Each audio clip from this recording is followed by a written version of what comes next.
ये पीएफएसी 2024 का PST PET MST जो है स्टार्ट होने में जस्ट 1 वीक है। आपके 18 नवंबर से स्टार्ट हो जाएगा। आज 11th हो गया। बहुत सारे कैंडिडेट्स ने जो अप्लाई किया है चेंज करने के लिए, तो ऑब्वियसली उस पर मैंने डिस्कस कर दिया है। जो कैंडिडेट्स दे रहे हैं, खास करके फर्स्ट डे जिनका है, सेकेंड डे है, तो उनके लिए जस्ट अब 1 वीक बचा हुआ है। इस 1 वीक में कुछ इंपॉर्टेंट इश्यूज हैं, कुछ इंपॉर्टेंट पॉइंट्स हैं जिसको आपको ध्यान में रखना है। एक चीज ध्यान रखना कि everything every component is not under your control. अब लेट अस टेक, आप 4 इवेंट्स करते हो। आप रनिंग करते हो 100 मीटर, 800 मीटर लॉन्ग जंप और शॉर्ट पुट, ये मेल के लिए। फीमेल के लिए 3 इवेंट्स। आप कितना भी प्रिपेयर्ड हो सकता है थोड़े से मिसहैपेंस हो जाए, तो आपको वर्स्ट केस के लिए हमेशा तैयार रहना है, लेकिन अननेसेसरी अपने दिमाग में टेंशन नहीं लेकर के चलना है। जब हम रिलैक्स मूड में होते हैं तो हमारे परफॉर्मेंस अच्छे होते हैं। रिलैक्स मूड का मतलब ये नहीं है कि दौड़ना है तो सो गए, नहीं। आपको जहां दौड़ना है वहां सिर्फ दौड़ने पे कंसंट्रेट करना है। रनिंग आपका ग्रुप इवेंट है, ग्रुप में एक कंपटीशन उस समय होता है, और बस जस्ट 100 मीटर में तो आपको सेकेंड्स का बात है।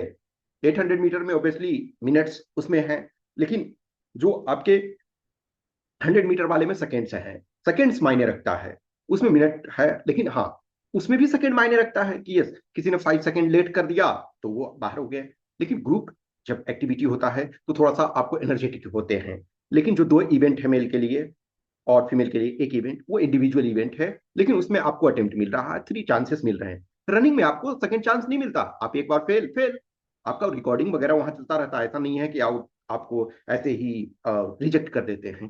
तो एक सप्ताह में ध्यान रखो, सबसे पहले जो कंपोनेंट आपके कंट्रोल में है उस पर कंट्रोल करो। जैसे कुछ कैंडिडेट्स हैं ओवरवेट हैं, ओवरवेट हो तो अननेसेसरी आप ऐसे चीज को नहीं करने लगोगे कि जिससे आपका वजन तो कम हो, तबीयत खराब हो जाए, वो आपको काम नहीं करना है। वजन में हमने बताया कि आपको 4-5 kg तक अलाउ होते हैं। आप बीएमआई को नहीं देखना है, आपको चार्ट को देखना है कि हमारा चार्ट में देखोगे कि ऑलमोस्ट 10 kg का रेंज दिया हुआ है, वो एक हेल्दी पर्सन का दिया हुआ है। तो उस आधार पे आपको अपना करना है। 3-4 kg वजन 5 kg तक अलाउ इस वजह से होता है कि वेट जो है वो आप ट्रेनिंग में ही जाते हो तो आराम से कम हो जाता है। डेली फिजिकल एक्टिविटी कराएंगे तो आपको कम होगा। जिनका भी सपोज करो जो कैंडिडेट्स का ज्यादा है, थोड़ा एक्स्ट्रा वर्क करो। आप देखोगे कि हमारे बॉडी में क्या है, मैक्सिमम वाटर है। अब वाटर का मतलब 70% तो आपके बॉडी में वाटर है, लेकिन 70% वो सारे वाटर नहीं निकाल दोगे ना। आपको वाटर का भी जो बॉडी है वो डिहाइड्रेट नहीं होना चाहिए। कुछ ऐसे कैंडिडेट्स हैं कि जो जिन्होंने अपना तबीयत खराब कर लिया, ऐसा नहीं होना चाहिए। आप धीरे धीरे उसको ग्रेजुअल करो, उसको ग्रेजुअल प्रोसेस में करो। बहुत सारे जो जितने रिक्वायरमेंट्स हैं एनर्जी के, वो एनर्जी लेते रहो। अब कोई ऐसी चीज है खाने लगे तो इसका मतलब नहीं है कि कोई एकदम इतना ज्यादा किसी चीज को कर लिए कि वो दिक्कत हो। तो हमें ध्यान रखना है मेडिकल वगैरह में। देखो, जो यहाँ कंपोनेंट्स होते हैं वो एक तरह से स्टैंडर्ड एक होते हैं कि हाँ, इस स्टैंडर्ड का आपको फिजिकल में रिक्वायरमेंट इन द सेंस आपका बॉडी का स्ट्रक्चर, बॉडी का जो रिक्वायरमेंट है होना चाहिए, बॉडी का कंपोनेंट्स बहुत सारा होना चाहिए।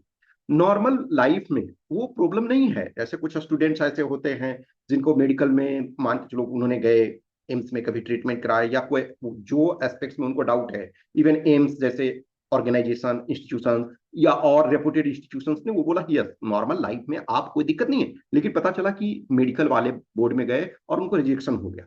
तो वहाँ केस टू केस बेसिस पे चीजों को जज करते हैं। एग्जैक्ट कोई भी आपको नहीं कर सकता है कि यस इस पैरामीटर पे मे बी आप कोई जैसे जस्ट इमेजिन करो कि आई वाले में, अब आई आपका ठीक है एक तरह से, आप normal day to day activity कर रहे हो, लेकिन वहां टेस्ट किया गया, आप उस टेस्ट में सपोज करो कि फेल हो गए। अब उस टेस्ट में जब फेल हो गए, उसके बाद आपको री मेडिकल का मौका दिया जा रहा है बोर्ड में, लेकिन यदि उसमें भी फेल हो गए, लेकिन फिर आप डॉक्टर के पास चेक कराओगे तो बोलेगा ये तो सही है। तो हो सकता है नॉर्मल जो आप डे टू डे रूटीन कर रहे हो, डे टू डे चीजें कर रहे हो, उसमें आपको कोई प्रॉब्लम नहीं हो रहा, लेकिन उस मेडिकल का ऐसा इशू होता है कि वो आप रिजेक्ट हो सकते हो। बहुत सारे कैंडिडेट्स ऐसे होते हैं जिनको डाउटफुल होता है कि मेरा क्या हो सकता है। आप कॉन्फिडेंटली जाओ, कॉन्फिडेंस बहुत मायने रखता है। मैंने ऑलरेडी बताया कि जैसे किन्हीं का स्वेटिंग वगैरह का प्रॉब्लम होता है, या कुछ और इश्यूज होते हैं, हार्ट बीट, ब्लड प्रेशर, तो इसमें क्या है, आप रिलैक्स रहोगे तो आपके पैरामीटर सही रहते हैं। गुस्सा आओगे गुस्सा में रहोगे, टेंस में रहोगे, डर रहेगा, तो पैरामीटर्स अलग होते हैं। आप जो देखो लाई डिटेक्टिव टेस्ट होता है कि आदमी झूठ बोल रहा है या नहीं, तो क्या होता है आपके बॉडी के डिफरेंट पैरामीटर्स को देखा जाता है कि यस वहां आपके क्या चेंजेस हो रहे हैं।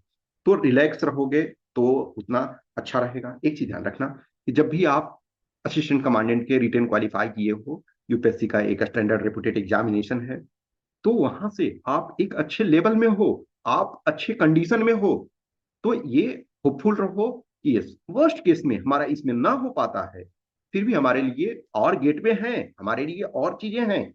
अब जो सपोज करो ऐसे कुछ कैंडिडेट्स हैं मल्टीपल टाइम एग्जाम दे रहे हैं, रिटेन कभी नहीं क्वालिफाई कर रहे हैं, और कुछ ऐसे कैंडिडेट्स होते हैं कि यस रिटेन क्वालिफाई ना किए तो 2 नंबर 5 नंबर 8 नंबर से, लेकिन कुछ ऐसे हैं कि जिनके बहुत खराब मार्क्स आए, उनके लिए टेंशन। लेकिन आप वंस रिटेन क्वालिफाई कर गए हो तो आप एक ऐसे लीग में हो जो कि कहीं ना कहीं लाइफ में एक अच्छे जगह लैंड करोगे। बहुत सारे ऐसे कैंडिडेट्स हैं जो असिस्टेंट कमांडेंट में ना हुए लेकिन दूसरे एग्जाम में चले गए, कोई एसएससी सीजीएल में चले गए, कुछ इवन सिविल सर्विसेज में सेलेक्ट हो गए, कुछ हैं अपने स्टेट पीसीएस में सेलेक्ट हो गए, कुछ हैं कि टीचिंग लाइन में, जैसे मेरे एक दो स्टूडेंट हैं उन्होंने असिस्टेंट कमांडेंट का तैयारी वगैरह किया, नहीं हुआ, आज वो लेक्चरर बन गए हैं, कोई असिस्टेंट प्रोफेसर बन गए हैं, कोई पीजीटी टीचर बन गए हैं, कुछ और हैं स्टेट पीसीएस में क्वालिफाई कर गए हैं।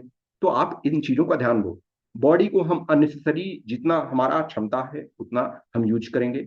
एक जैसे जिनके पास मान के चलो दिसंबर में है उनके पास तो टाइम है, लेकिन जिनका फर्स्ट डे है सेकेंड डे है उनके लिए ज्यादा थोड़ा सा आ गया। देखो मैंने ऑलरेडी इस बात के लिए मैं बता रहा हूँ कि मैं उस बात के लिए सॉरी हूँ कि मैंने बोला था कि दिसंबर फर्स्ट वीक में, शुरू में मैंने बोला था कि नवंबर एंड में होने वाला है, फिर मुझे जो कुछ इनपुट मिला था तो मुझे लगा था कि दिसंबर 2 दिसंबर से लेकर के 10 दिसंबर के आसपास स्टार्ट होगा, लेकिन फिर जो भी है 18 नवंबर को स्टार्ट आपका हो रहा है। तो चीजें ठीक है, अब इन्फॉर्मेशन जो मुझे मिलता है मैं आपको डिलीवर करता हूँ, जो इन्फॉर्मेशन मेरे पास नहीं है मैं उसमें क्या कर सकता हूँ।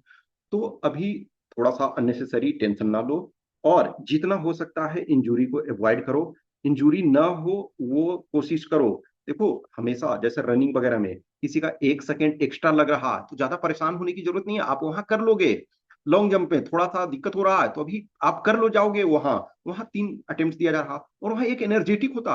आप नॉर्मल लाइफ को देखो, कल यदि एग्जाम है तो आप क्या है आज एकदम सीरियस होते हो, वैसे ही ये हमारा साइकोलॉजिकल है। अब एग्जाम 1 साल बाद है, क्या आज उस लेवल से आप मोटिवेटेड रहोगे जो कल एग्जाम है उस ढंग से? नहीं, डिफरेंस आ जाता है साइकोलॉजिकल। तो वही जब आप रियल टेस्ट में जाते हो तो अनलेस अदरवाइज बहुत अधिक आप टेंशन में ना आते हो तो आपकी चीजें क्लियर हो जाती है। और मेडिकल में बहुत सारा ऐसा है, जैसे लेटेस्ट एक किसी का फ्लैट फुट है, किसी का कैरिंग एंगल है, ठीक है, carrying angle for example specific लिखा हुआ है मेल के लिए 15 डिग्री और फीमेल के लिए 20 डिग्री है, लेकिन फ्लैट फुट में क्या एग्जैक्ट डेफिनेशन दिया हुआ है? नहीं दिया हुआ है, ठीक है। फिर आपका और कुछ मसल्स में कुछ बोन्स में थोड़े बहुत, तो एग्जैक्ट उसके डेफिनेशन नहीं है, ये होना चाहिए कि वेल फॉर्म्ड होना चाहिए। अब आई है, ईयर है, आपके थ्रोट्स हैं, और बॉडी के पार्ट हैं, एक्सरे वगैरह हैं, जैसे चेस्ट है कि भाई पिजन चेस्ट या उस ढंग का नहीं होना चाहिए। तो कुछ कंपोनेंट्स जो हैं एग्जैक्ट पैरामीटर नहीं दिए जा सकते हैं, वो बोर्ड आपका जो टीम है वो जो चेक कर रहे हैं वो डिसाइड करेंगे। लेकिन हाँ, जहां भी डाउट होता है वहां आपको रीमेडिकल किया जाता है, और रीमेडिकल जब भी होता है बोर्ड में होता है, 2 से 3 डॉक्टर होते हैं, वो स्पेशलिस्ट होते हैं उस चीज के लिए, और जो डॉक्टर आपको मेडिकल में चेक किए हैं वो रीमेडिकल में नहीं चेक करेंगे, इस वजह से कि एक जो पर्सन सपोज करो कि चेक किया और वही आपका रीमेडिकल में है, तो फिर तो वो बोलेगा अरे यार ये तो यही था। लेकिन वो दूसरे डॉक्टर होते हैं और वो उनका जो भी बोर्ड का लगता है कि यस ये कैंडिडेट ठीक है तो ठीक है, आप इन द सेंस की प्रॉब्लम नहीं है, वो कर सकते हैं आप चीजों को, तो आपको मौका दे दिया जाता है। अभी अननेसेसरी अपने को परेशान नहीं होना है। और जो चेंज के लिए डेट चेंज के लिए अप्लाई किए हुए हैं, खास करके जैसे इंजरी वगैरह जिनका हो गया, आई आई कैन अंडरस्टैंड कि उनके लिए एक बहुत बड़ा इशू है, बहुत बड़े चैलेंज है, खास करके जिनका लास्ट अटेम्प्ट बचता है और उनके साथ कुछ हो जाता है और थोड़ी सी ट्रेजिक, तो बहुत दुख होता है। और एज ए मैं टीचर मेंटर में जिनसे मैं पर्सनल रूप से जुड़ा हुआ हूँ, जिनको मैं जानता हूँ, तो मुझे इसलिए एक खुशी होती है कि यस जितने हो सकते हैं वो पहुंचे। और खास करके इंटरव्यू बोर्ड तक पहुंचना ये एक बहुत बड़ी इशू है। तो जितना हो सकता है रिलैक्स रहो, अननेसेसरी परेशान ना हो, अपने को टाइम दो, और कुछ भी क्वेश्चंस क्यूरी डाउट्स होता है तो आप हमें मैसेज कर सकते हो, इधर इस व्हाट्सएप नंबर 8527146498 या टेलीग्राम नंबर 7404909669। और कुछ अपडेट होता है तो मैं रेगुलर रूप से आपको करते रहता हूँ अपडेट। Okay, thank you.